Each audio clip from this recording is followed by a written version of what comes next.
Kalau kita lihat teman-teman sekalian, Rasulullah SAW pernah bercengkrama dengan Siti Aisyah radhiyallahu anha, istri yang sangat dicintainya, dicintai oleh Rasulullah.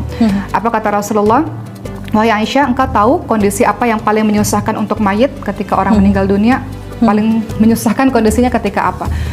Kemudian apa kata Siti Aisyah? Tidak ada kondisi yang paling menyusahkan atas diri mayit dari saat keluar dari rumahnya, anak-anak yang ditinggalkan ada di belakangnya, yang kemudian menangisinya. Jadi Siti Aisyah menceritakan yang paling susah bagi mayit itu ketika keluarga-keluarga semua menangis untuknya. Kemudian kata Rasulullah, masih ada lagi yang lebih pedih daripada itu. Oh ya, Masya Allah. Apalagi ya Rasul? Kata Siti Aisyah, tidak ada keadaan yang lebih berat atas diri seorang mayit pada saat dia dimasukkan ke dalam liang kubur dan dikubur di bawah tanah. Beberapa kerabat, anak dan istrinya meninggalkannya pulang. Itu berat untuk mayit, kata Siti Aisyah. Siti Aisyah. Ternyata jawaban Rasulullah? Ya, ketika sendirian itu paling berat begitu. Kemudian yang lebih berat lagi datang ketika Mungkar dan Nakir, malaikat-malaikat yang kemudian berada dalam kubur tersebut. Kemudian Rasulullah SAW tersenyum mendengarkan jawaban-jawaban dari Siti Aisyah. Kemudian Rasulullah SAW mengatakan pada Siti Aisyah yang paling berat untuk seorang mayit adalah ketika dimandikan, pada saat proses dimandikan itu. Kenapa teman-teman sekalian?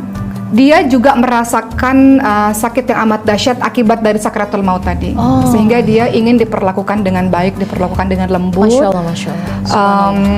diperlakukan dengan halus. Kemudian apa yang terjadi teman-teman sekalian? Siti Aisyah kemudian bertanya, apa yang disuruhkan oleh ruh itu ya Rasulullah? Ruh itu tuh mengatakan apa dalam keadaan yang sedang dimandikan tersebut? Kemudian disebutkan, wahai orang yang memandikan, saya memohon kepadamu agar ketika engkau mencopot baju saya, engkau melakukannya dengan lemah lembut, karena saya sedang beristirahat dari rasa sakit sakratul maut yang baru saja terjadi kepada diri saya. Kemudian sang mayit itu juga ingin sekali teman-teman sekalian, jangan sampai kita menggunakan air yang terlalu panas, jangan sampai kita menggunakan air yang terlalu dingin, karena jasadnya ini bisa saja semakin sakit dengan air yang terlalu panas atau terlalu dingin yang kita mandikan kepada jenazah tersebut.